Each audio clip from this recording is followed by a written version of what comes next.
Les chiens de refuge sont des chiens à problème alors ou pas? Parce que on hésite toujours à adopter un chien en refuge en se disant que ouais mais on le connaît pas et il va avoir des problèmes de comportement.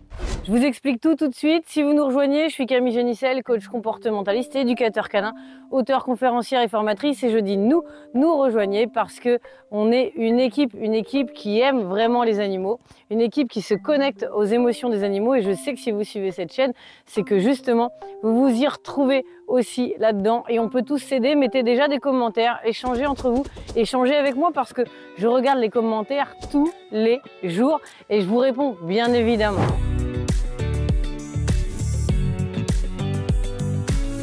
Surtout, mettez-moi un petit like, comme ça je vais être toute contente, je vais faire un petit saut.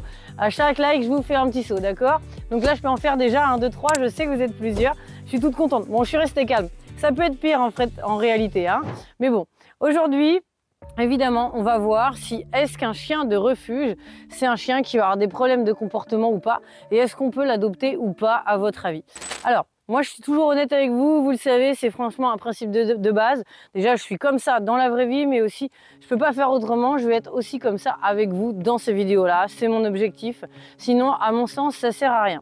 En tout cas, il faut distinguer plusieurs choses. Tout dépend de ce qu'on appelle problème de comportement. Les problèmes de comportement, ça peut être des fugues, de la destruction, ça peut être des aboiements, de l'agressivité, plein de choses. En tout cas, tout ce qui nous gêne, tout ce qui nous pose problème. Et à votre avis, est-ce qu'il n'y a que les chiens de refuge qui peuvent avoir des problèmes de comportement? Non. Sinon, en effet, j'aurais pas de travail.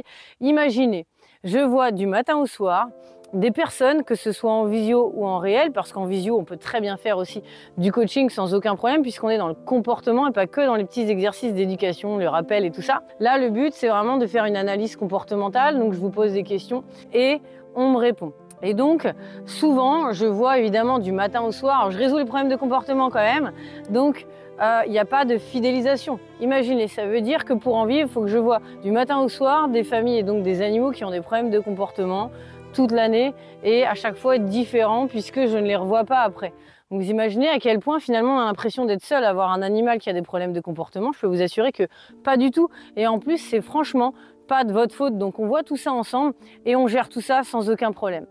Maintenant, il faut comprendre que du coup, ça veut bien dire aussi qu'il n'y a pas que les chiens de refuge non plus qui ont des problèmes de comportement. Sinon, c'est pareil, je n'aurais pas de travail.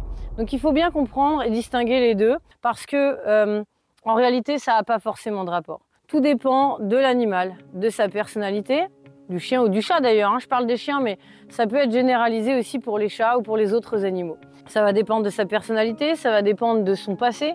Mais c'est pas parce qu'il n'est pas allé en refuge qu'il n'a pas de passé. Bah oui, parce que au moment où vous l'adoptez, avant, pendant les premières semaines de sa vie, il était, par exemple, soit dans un élevage familial, peu importe, avec sa mère, ses frères et sœurs. Et si là, déjà, à ce moment-là, il n'était pas dans de bonnes conditions, ça va déjà avoir un impact sur ses futurs comportements. Donc c'est complètement différent à chaque fois, et c'est pas forcément lié à ça. Vous voyez, chien de refuge ou chien d'élevage, déjà, on peut avoir des problèmes de comportement liés aux premières semaines. Parce que c'est comme pour nous, hein, l'enfance, c'est extrêmement important. Donc déjà, vous voyez, il n'y a pas forcément de différence.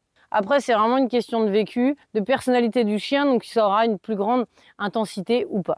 L'autre chose, c'est de bien comprendre que à partir du moment où les chiens ont eu un passé, bien évidemment, ça va avoir un impact sur eux, mais il y a aussi l'environnement actuel qui va avoir un impact. Bah ouais, parce qu'on peut se retrouver avec un chien de refuge qui a un passé, c'est vrai, mais qui dans son environnement actuel, pour lui, parce qu'ils sont tous différents aussi, tout va bien, ça se passe bien, on lui donne tout ce dont il a besoin. Alors finalement, dans un environnement où on peut avoir un chien qui, depuis tout jeune, n'est pas bien, et en plus là, dans son environnement actuel non plus, on va avoir un chien qui, pour autant, n'a pas été en refuge et qui, pour autant, va avoir des problèmes de comportement et inversement. Donc en vrai, ça ne change rien. Alors, je m'excuse un petit peu pour la lumière, mais je suis obligée de me mettre un petit peu à l'ombre. Ça fait joli, ça fait des effets. Je sais que vous allez regarder. C'est la nature, hein, toujours. Donc on laisse faire les choses et on la comprend telle qu'elle fonctionne. Pareil pour les animaux. Donc voilà, il faut bien comprendre ce système-là.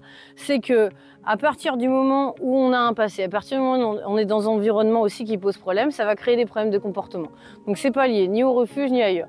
Par contre, évidemment, si vous adoptez un chien de refuge, il va vous falloir un petit peu plus de temps pour le connaître. Mais bon, quand il est bébé, c'est la même chose. Au moins 2-3 mois, le temps vraiment de créer un lien très fort, de s'attacher à lui. Mais ce qu'il faut, pour justement qu'il n'ait pas de problème de comportement et que tout se passe bien, être patient avec lui et être tolérant.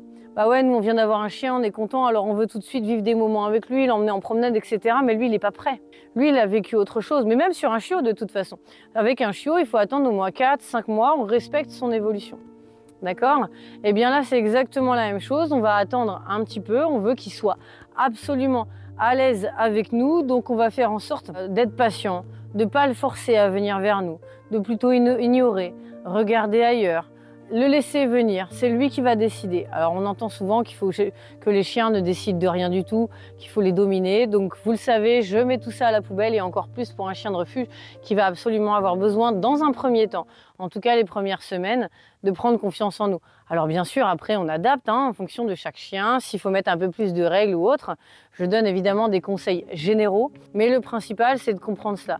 Donc patience, tolérance, amour. Et surtout, on le laisse venir s'il a envie.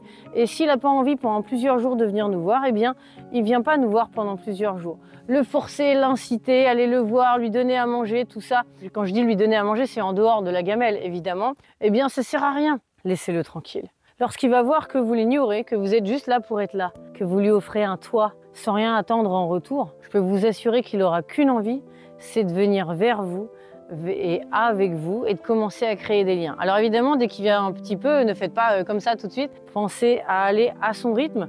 Il vient un petit peu, vous venez un petit peu. Vous faites comme lui, exactement comme lui, dans l'autre sens. Vous lui renvoyez la balle et vous verrez qu'il va se sentir très bien par rapport à ça. Maintenant, s'il déclenche des problèmes de comportement, en général, c'est au bout de 3 semaines, un mois, parce que évidemment, le temps de s'habituer et tout. Puis au bout d'un moment, on prend un peu la confiance, on commence à s'attacher à la famille.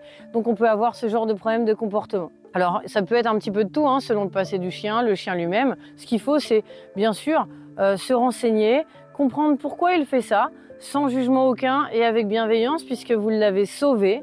Et à partir de là, on va commencer à travailler et ça peut tout à fait s'en aller. Mais on peut avoir tout à fait exactement le même procédé, les mêmes problématiques avec un chien qui ne vient pas de refuge. Donc, tant qu'à faire, autant en sauver un maximum en refuge. Par contre, je tiens à vous dire précisément que, en effet, sauver un chien, c'est facile. Tout le monde peut le faire. Aller en refuge, le prendre, etc. Par contre, je dirais se le coltiner après, avec les problèmes de comportement qu'il peut y avoir, tout comme les chiots d'ailleurs, encore une fois, eh bien ça, c'est ça, sauver un chien. Aller vraiment jusqu'au bout, pendant des années, faire toute sa vie avec lui et l'aider à surmonter ses traumatismes pour qu'il soit beaucoup plus équilibré et en confiance. Sauver un chien, c'est ça, c'est pas juste aller le chercher. Mettez-moi dans les commentaires, ok, si vous êtes ok avec moi justement, pensez à me mettre un petit like, à vous abonner à la chaîne pour toujours plus de vidéos nature peinture et à cliquer sur la petite cloche pour les recevoir directement dans votre boîte mail. Pensez bien sûr aussi à prendre votre gros cadeau dans la description.